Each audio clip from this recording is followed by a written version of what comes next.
कृतार्थ ज्योतिष सत्य एवं समाधान में आप सभी का स्वागत है। आज हम बात करेंगे मेष लग्न के द्वादश भाव में राहु की स्थिति का क्या फलादेश है। राहु देवता अचानक दुख और अचानक लाभ देने वाले देवता। राहु देवता की स्तुति में नवग्रह की जब स्तुति होती है तो उनके संदर्भ में श्लोक आता है, अर्धकायम महावीर्य चंद्रादित्य विमर्दनम सिंह का गर्भ संभूतम तम राहुम प्रणमाम्यहम। जो आधे शरीर के हैं, जो माता सिंहिका के गर्भ से उत्पन्न हुए हैं, सिंहिका जो शिव की भक्त थी, और महावीर्य जो महान बलशाली हैं, जो चंद्र और सूर्य देवता को भी ग्रहण लगा सकते हैं, ऐसे राहु को हम प्रणाम करते हैं। राहु देवता जो हैं वो स्वरभानु नाम के एक राक्षस थे, जैसे कि कथाओं में हमने सुना है। वो भी अमृत पीने के लिए देवताओं की कतार में बैठ गए। जब समुद्र मंथन हुआ तो विष्णु भगवान ने अपने सुदर्शन चक्र से उनका गला काट दिया, तो एक जो धड़ था वो केतु बना और जो सर है वो राहु बना। तो राहु का केवल सर है और उसकी जो पांचों इंद्रियां संचालित हैं और उसके विशुद्धि आज्ञा चक्र और सहस्त्रार्थ चक्र, तीन चक्र काम करते हैं। तो राहु अगर कुंडली में अच्छा होगा तो ज्ञानवान भी बनाता है, लेकिन राहु देवता है साम दाम दंड भेद का, झूठ छल कपट का देवता, अचानक लाभ कराने वाला, अचानक जीवन में बाधा देने वाला। तो आइए देखते हैं मेष लग्न में राहु का क्या प्रभाव होता है। मेष लग्न के स्वामी मंगल देवता हैं और राहु जो है मंगल का परम शत्रु है।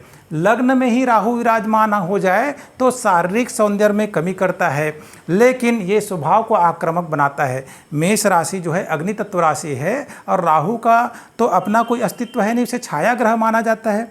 तो वो प्रभाव को बढ़ाता है, शारीरिक बल अवश्य देता है, लेकिन कुरूपता भी देता है। कई बार देखा गया है कि जातक को दांत मुंह संबंधित रोग होते हैं या दांत टेढ़े मेढ़े होते हैं, तो राहु का ये दुष्प्रभाव है। राहु की कई शास्त्रों में 3 दृष्टियां मानी गई हैं, कुछ में केवल 1 दृष्टि का वर्णन होता है।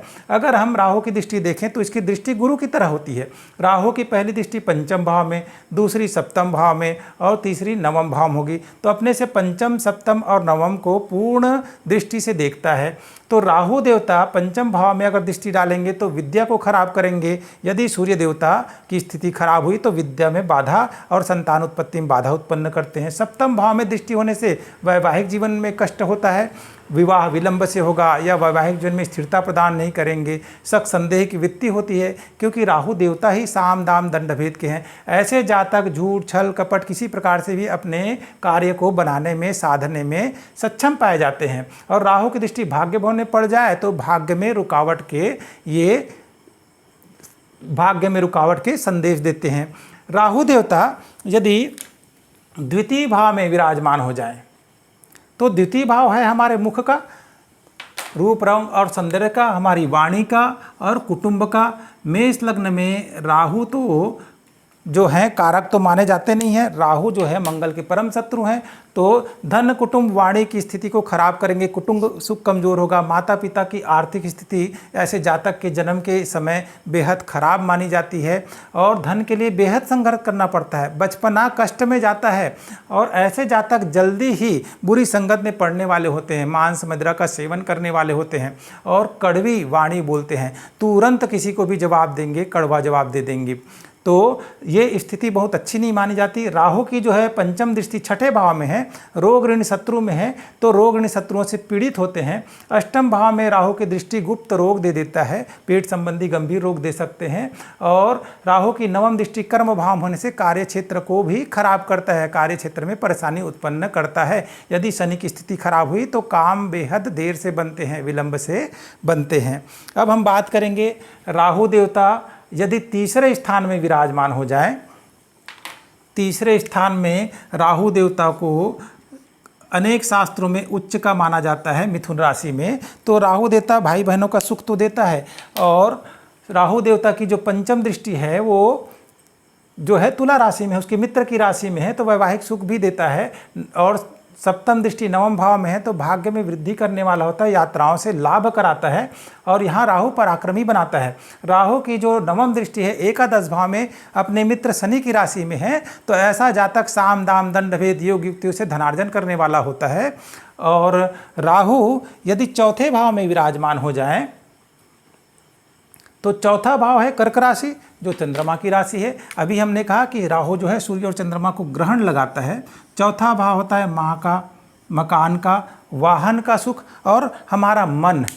तो ये राहु मन को खराब करता है, बचपन में आर्थिक स्थिति खराब करता है, माता के स्वास्थ्य को खराब करता है। बचपन में हो सकता है कि मकान का सुखी ना हो या कमज़ोर हो, टूटे फूटे मकान में रहने की स्थिति भी आ जाती है। तो ये राहु कुल मिला के चौथे घर में खराब फल देने वाला है, आरंभिक विद्या में बाधा उत्पन्न करता है। राहु की पंचम दृष्टि जो है वो है अष्टम भाव पर, तो ये राहु जो है रोग को बढ़ाने वाला होता है। सप्तम दृष्टि जो है कर्म भाव पर, शनि देव की राशि में है, तो योग युक्तियों के द्वारा ऐसा जातक जो है साम दाम दंड भेद से काम निकालने वाला होता है। राहु की दृष्टि द्वादश भाव में है तो व्यर्थ के खर्चों को बढ़ाता है और चोट दुर्घटना देने वाला होता है। यह जातक मानसिक रोगी भी बना सकता है। यदि ऐसा जातक मद्यपान का सेवन करे, मांस मदिरा का सेवन करे तो मानसिक रूप से विकृत भी पाए जा सकते हैं। अब हम बात करेंगे राहु देवता यदि पंचम स्थान में विराजमान हो जाए। पंचम भाव सिंह राशि है, सूर्य देव की राशि है, सूर्य को भी राहु देवता ग्रहण लगाते हैं और शिक्षा के भाव के मालिक जो हैं सूर्य देवता बनते हैं। तो यहाँ पर राहु शिक्षा को खराब करता है, एक ना एक बार शिक्षा में अवरोध अवश्य प्रदान करता है, संतान उत्पत्ति में बाधा करता है। अगर यह स्त्री जातियों की कुंडली है तो 1-2 गर्भपात भी राहु करवा देता है। और राहु की जो पंचम दृष्टि है वो है भाग्य भवन में, तो ये राहु भाग्य को भी प्रभावित करता है और भाग्य को खराब करता है। सप्तम दृष्टि जो है एकादश भाव में है तो बड़ी मेहनत से, बहुत ही मेहनत करने के उपरांत ये जीवन में सफल हो पाते हैं और अपने आय के स्रोत को बढ़ा पाते हैं। राहु की जो नवम दृष्टि है लग्न भाव में है तो शारीरिक बल को ये राहु तोड़ता है और ये पेट संबंधी गंभीर रोग भी देता है, क्योंकि ये जो पंचम भाव हमारे पेट को भी दिखाता है। अब हम बात करेंगे राहु का छठे भाव में होने का क्या फल मिलता है मेष लग्न की कुंडली में। राहु छठे भाव में अपने मित्र बुध की राशि में विराजमान होते हैं।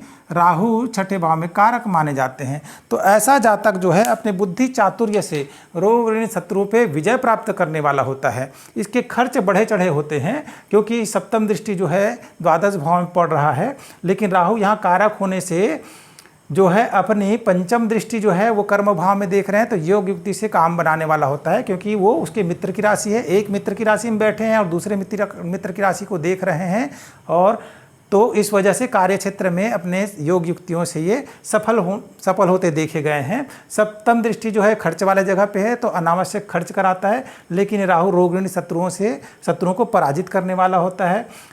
राहु की दृष्टि जो है नवम दृष्टि धन भाव में होने से धन और कुटुंब के सुख को ये कमी प्रदान करता है, धन का नाश करने वाला होता है। अब हम बात करेंगे राहु देवता यदि सप्तम भाव में विराजमान हो जाए।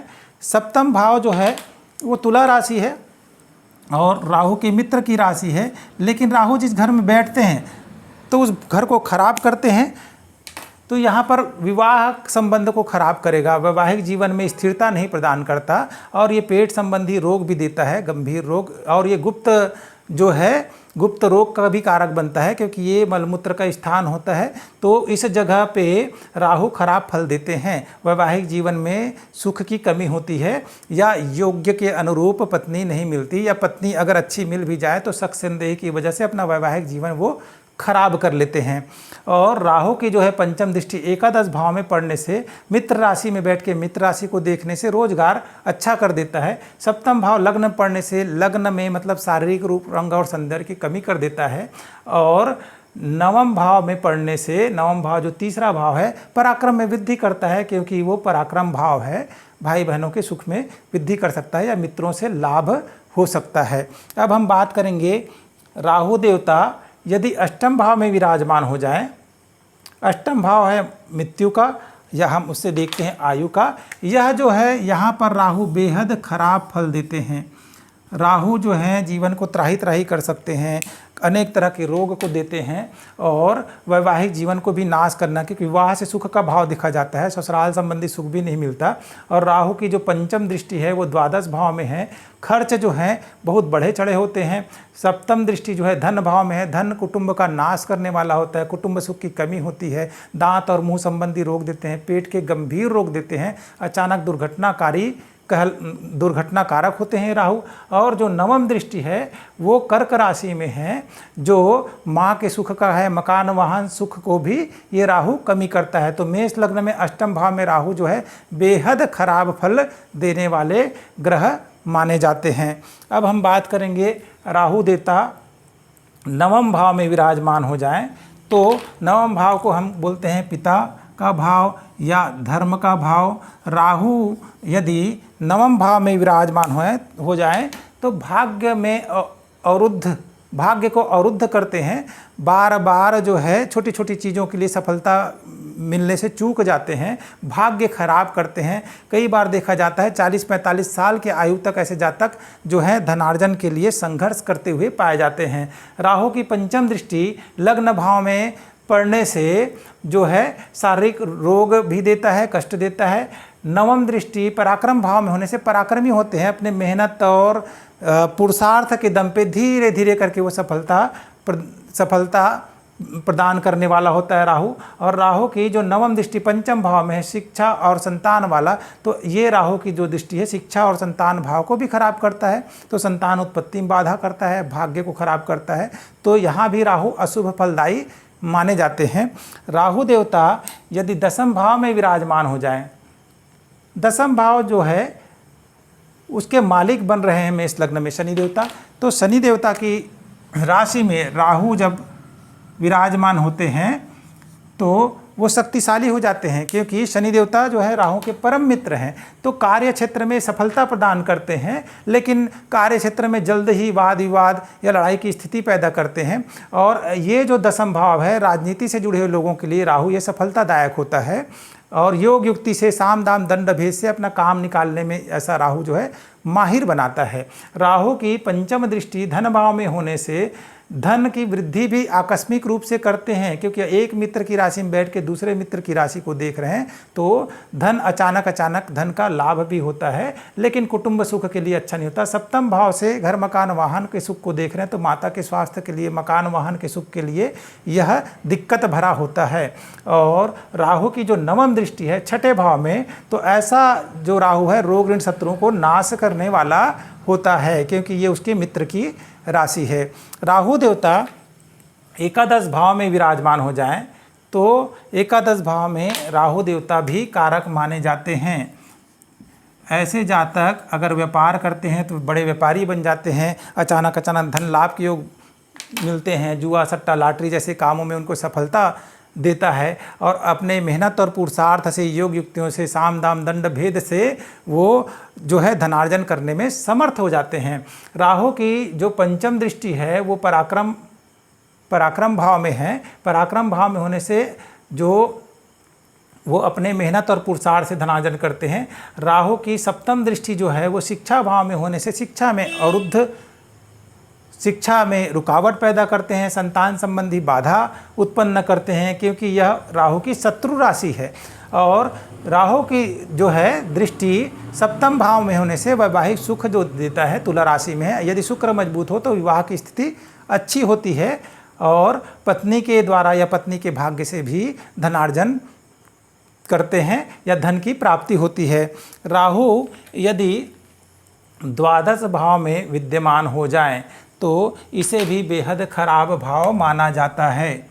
राहु देवता मीन राशि में है तो बिल्कुल गुरु के अपोजिट होते हैं। जैसे गुरु ज्ञान का देवता है और सारे शुभ काम का देवता है, वैसे राहु देवता जो है भूत प्रेत पिशाच निशाचर के देवता है, तंत्र मंत्र के देवता है, रात्रि बलि देवता है, अचानक जीवन में नुकसान के देवता है, और ये खर्च का भाव है। यहाँ खर्च बढ़ा चढ़ा रहता है, रोग ऋण शत्रुओं से ऐसे लोग पीड़ित रहते हैं, और अनावश्यक खर्च, अनावश्यक दुर्घटना, और कुंडली में मंगल की स्थिति खराब हो तो कई बार ये राहु जेल यात्रा तक भी करवा देता है, अनावश्यक ही किसी के वाद विवाद में पड़ जाना। और राहु की जो पंचम दृष्टि है वो है चौथे घर में, जो माता का सुख है, तो माता, मकान, वाहन के सुख को भी खराब करता है। सप्तम दृष्टि रोग ऋण शत्रु वाले जगह में, तो रोग ऋण और शत्रुओं से पीड़ित रहता है। ऐसे जातकों के ऊपर कर्ज का बहुत बुरा असर होता है। और राहु की नवम दृष्टि आयु वाले भाव में होने से जो है कई तरह के कष्ट और आदि व्याधि से ग्रसित रहते हैं। द्वादश भाव का राहु का प्रभाव अक्सर करके देखा गया है, ये मैं अपने स्व अनुभव से बोल रहा हूँ कि द्वादश भाव का राहु जो है नींद में कमी करता है। अचानक अगर रात को नींद खुल जाए तो रात भर जागते रहते हैं, नींद की कमी या मानसिक रोगी तक वो राहु बना सकता है। तो राहु देवता के भी अनेक तरह के उपाय हैं। जिन जातकों की कुंडली में राहु खराब है, मेष लग्न वाले जातकों की, तो उनके राहु के उपाय के लिए कोई अलग से बहुत नहीं करना है। शनि मंदिर ही जाएं, शनि देवता की पूजा पाठ करें। शनि देव को तिल के साथ उड़द जो चढ़ता है, उड़द जो है राहु देवता का प्रतीक है। और मंदिर में पूजा पाठ करने के उपरांत जो है राहु देवता के नाम से आप गरीब, कोढ़ी, असहाय जो कोढ़ी होते हैं उनको कंबल का दान करें, गरीबों की मदद करें शनिवार के दिन, तो राहु के दुष्प्रभाव से आप बच सकते हैं।